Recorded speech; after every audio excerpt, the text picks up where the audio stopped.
오늘 말씀은 예수님께서 이제 유대의 종교 지도자들, 제사장들 그리고 또 서기관들 그들과 논쟁하시던 중에 자신의 권위에 대해서 논쟁하시던 중에 들려주신 짧은 어떤 비유인데요.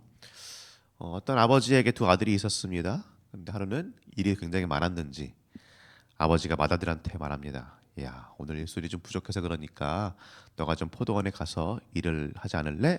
그랬습니다. 그러니까 큰아들이 아, 그럼요 아버지 가겠습니다 했는데 생각해 보니까 귀찮은 거예요. 아니면 뭔 일이 있었던지. 그래서 실제로는 가지 않았습니다. 아버지가 그러니까 이제 둘째 아들에게도 가서 말을 하죠.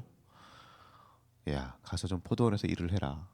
그런데 둘째 아들은 사춘기였던지 뭐였는지 모르겠지만 바로 그냥 아, 싫어요. 안 갈 거예요. 그렇게 대답을 합니다. 그런데 시간이 지나니까 생각이 바뀌는 거예요. 아, 아버지가 오죽했으면 나한테 좀 일 좀 도와달라 그랬을까. 그래 가야지 하면서 결국 포도원에 가서 일을 합니다.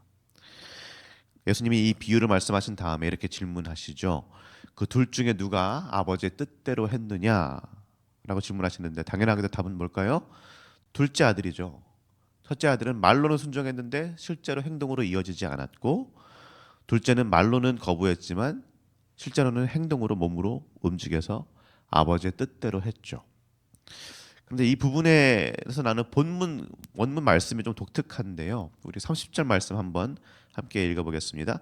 둘째 아들에게 가서 또 그와 같이 말하니 대답하여 이르되 실소이다 하였다가 그 후에 뉘우치고 갔으니.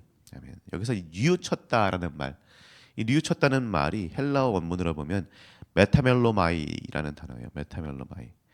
메타라는 단어는 이후에, 멜로마이는 뭐 마음에 걸리다, 뭐 염려하다 이런 뜻이에요. 그러니까 이후에 일이 있은 이후에 마음에 걸렸다, 염려했다란 말이에요. 그러니까 후회하다, 결국에는 후회하다 이런 말이죠.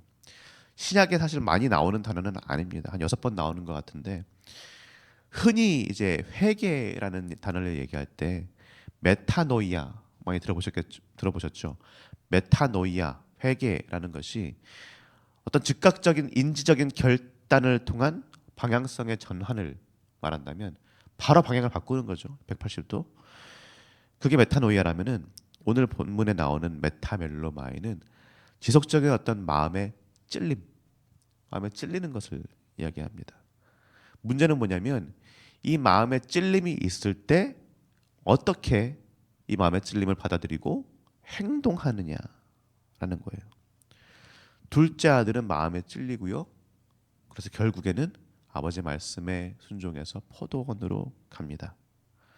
그런데 여기에 대비되는 사람들이 있죠. 우리 오늘 본문 31절, 32절 함께 읽어보겠습니다. 그 둘 중에 누가 아버지의 뜻대로 하였느냐? 이르되 둘째 아들이나이다.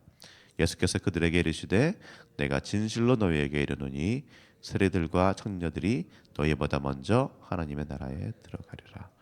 요한이 의의 도로 너희에게 왔거늘 너희는 그를 믿지 아니하였으되 세리와 청년을 믿었으며 너희는 이것을 보고도 끝내 뉘우쳐 믿지 아니하였도다. 아멘. 예수님께서 말씀하시죠. 세리들과 청년들이 너희보다 먼저 하나님의 나라에 들어가리라. 이게 뜬금없이 웬 공격인가? 왜 이렇게 공격하시나 싶으신데 이 이야기를 듣고 있던 종교 지도자들에게는 이게 굉장히 엄청나게 모욕적인 한마디로 욕이죠. 그냥 욕. 예수님께서 욕하신 거나 다름없습니다. 근데 이 이야기의 배경을 보면은요. 예수님과 이 종교 지도자들이 예수님의 권위에 대해서 계속해서 이야기를 하고 있는 중이었거든요. 그런데 이 와중에 예수님께서 이 비유를 말씀하시고 그리고서 결국엔 이렇게 말씀하시는 거예요. 세리들과 청년들이 너희들보다 먼저 하나님의 나라에 들어가리라. 말도 안 되는 말입니다. 종교 지도자들 입장에서는요. 그들 입장에서는 정말로 한 대 맞은 듯한 그런 느낌이었을 거예요. 이런 말도 안 되는 소리 한다고. 그 당시 사회에서 세리와 청년들은 가장 멸시받는 그런 사람들이었죠. 가장 부정한 사람들, 욕을 해도 뭐 당연한 사람들, 욕맞아 싼 사람들, 도덕적으로 타락하고 공동체 유대라는 그 공동체 안에 속할 수 없는 밖에 있을 수밖에 없는 그런 사람들. 그렇게 여겨졌습니다. 가장 먼저 지옥으로 떨어질 사람들. 그런데 예수님이 지금 말씀하고 있는 사람들은 대제사장들, 장로들, 서기관들, 종교 지도자들이었죠. 하나님을 아는 사람들, 가장 먼저 아브라함의 품에 안길 사람들이라고 그때 당시는 생각했습니다. 그런데 예수님 말씀하시는 거예요. 아니, 스스로 옳다고 스스로 정결하다고 그렇게 여기는 너희들보다 너희들이 가장 악하고 더럽다고 생각하는 세리와 청년들이 먼저 하나님의 나라에 들어갈 것이다. 왜? 왜 그렇습니까? 너희는 그를 용한의 의의 도로 너에게 왔거늘 너희는 그를 믿지 아니하였으되 세리와 청년은 믿었고 너희는 이것을 보고 끝내 뉘우쳐 믿지 아니하였도다. 뉘우쳐 믿지 않았다. 아까 나온 그 뉘우치다는 말이 나오죠. 메타멜라노이아 이 단어가 나오는데요. 무슨 말입니까? 세리와 청년들 처음에는 하나님과 멀리 있던 사람들이었을 수 있습니다. 마치 둘째 아들처럼 처음에는 하나님 됐어요 싫습니다 라고 말하며 살던 사람들이라고 그 당시 사람들은 생각했습니다. 맞습니다. 그런데 세례 요한이 와서 회개하라 천국이 가까웠느니라 라고 외칠 때, 그리고 예수님께서 오셔서 하나님 나라의 복음을 전하셨을 때 그들은 그냥 듣고 넘긴 것이 아니죠. 마음에 찔림이 있었어요. 그러니까 계속해서 자신의 삶을 돌아보고 마음에 찔리는 그 부분을 무시하지 않고 마음을 바꿨습니다. 방향을 바꿨어요. 그래서 예수님께 나아왔습니다. 그런데 종교 지도자들은 어땠습니까? 하나님을 믿는다고 말하고 율법을 가르치는 사람들이었으니까 얼마나 그 신앙생활이 투철했겠습니까? 성전의 중심에서 신앙생활한 사람이었습니다. 그러니까 첫째 아들 같은 사람들이었죠. 가겠나이다 라고 말하는 그런 사람들이었습니다. 이들에게도 동일하게 요한을 통해서 예수님을 통해서 말씀이 들어갔는데 그 말씀을 계속해서 마음을 건드리는데 찌르는데, 그런데 그 말씀이 메타멜로마이 마음을 걸리게 하고 후회하게 해서 마음을 바꾸지는 않았다라는 겁니다. 동일하게 말씀은 들어갔어요. 그런데 오히려 하나님을 잘한다고 하는 종교 지도자들은 마음을 바꾸지 않았고요. 하나님과 가장 멀리 있다고 하는 사람들이, 죄인이라고 하는 사람들이 마음을 고쳐먹었다라는 거예요. 예수님 말씀은 뭡니까? 하나님의 나라에 들어가는 사람은 말로 네네네네네 하는 사람들이 아니고 뉘우치고 마음을 바꾸는 사람들이라는 겁니다. 성도님들, 이 말씀은요 오늘 우리에게 하시는 말씀입니다. 이 비유의 대상은 불신자들이 아니에요. 믿지 않는 사람들이 아니에요. 믿지 않는 사람들한테 이 얘기를 하신 게 아닙니다. 잘 믿는다고 하는 사람들한테 이 이야기를 하셨어요. 신앙생활 오래 하다 보면은요 우리도 이렇게 쉽게 생각할 수 있죠. 아유 내가 이 본문 말씀을 몇 번을 들었는데, 설교를 내가 몇 번을 들었는데, 내가 성경을 몇 독을 했는데, 내가 하나님을 얼마나 오래 믿고 있고 교회를 얼마나 오래 다녔는데, 몇 대를 내가 예수님을 믿고 있는데, 그러다 보니까 말씀을 들어도 이제는 그냥 뭐 무덤덤한 거죠. 하나님이 이런 말씀을 하시는구나, 이 부분에서 내가 바뀌어야 되겠구나 라는 걸 모르지 않아요. 마음의 찔림이 없는 건 아닙니다. 그런데 그냥 무덤덤해진 겁니다. 아니면 이런 거죠. 이 말씀 지금 집에서 자고 있는 우리 아저씨가 들어야 되는데, 아니면 이 암흑의 권사가 들어야 되는데, 이 집사님이 들어야 되는데, 아니요, 내가 들어야 됩니다. 내가 나부터 들어야 된다라는 거예요. 성도님, 하나님께서 찾으시는 사람은 뭔가 흠결이 없고 도덕적으로 신앙적으로 완벽한 그런 사람이 아니에요. 완벽하게 모든 예배들 다 나오고 봉사도 다 잘하고 누가 봐도 와, 이분은 정말 신앙생활 잘하신다, 잘 믿으신다.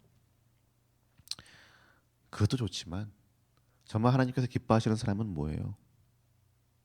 말씀을 듣고 하나님의 음성을 듣고 거기에 반응하는 사람입니다.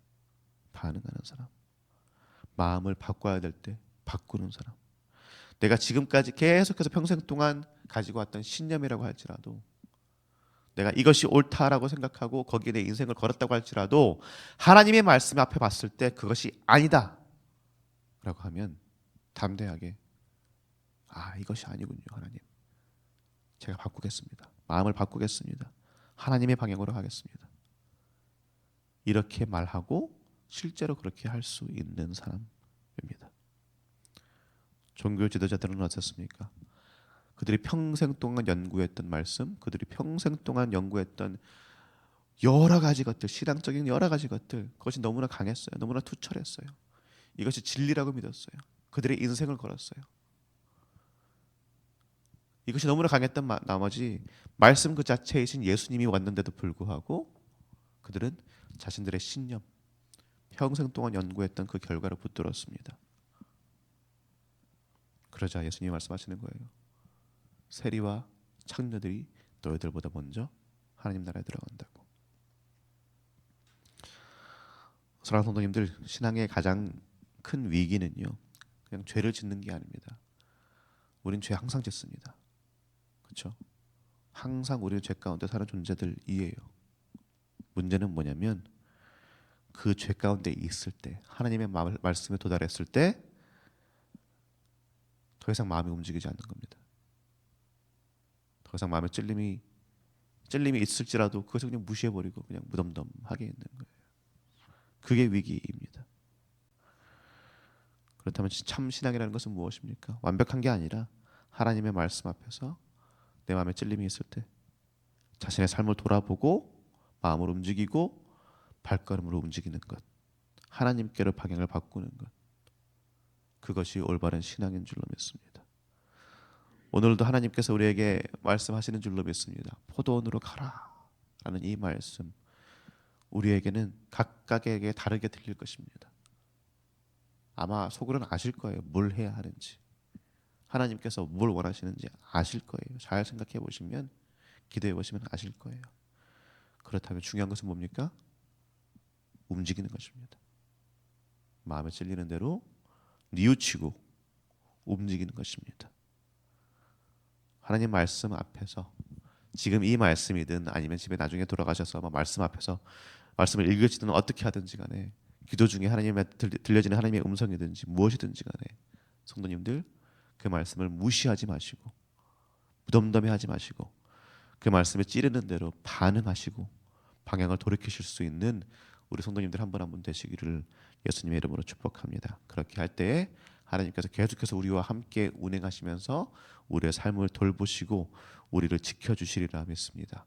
그 하나님을 우리가 기억하며 오늘도 주님 붙들고 이 삶을 승리해내시는 성도님들 한 분 한 분 되시기를 예수님의 이름으로 축복합니다. 이제 주신 말씀 가지고 함께 기도하도록 하겠습니다.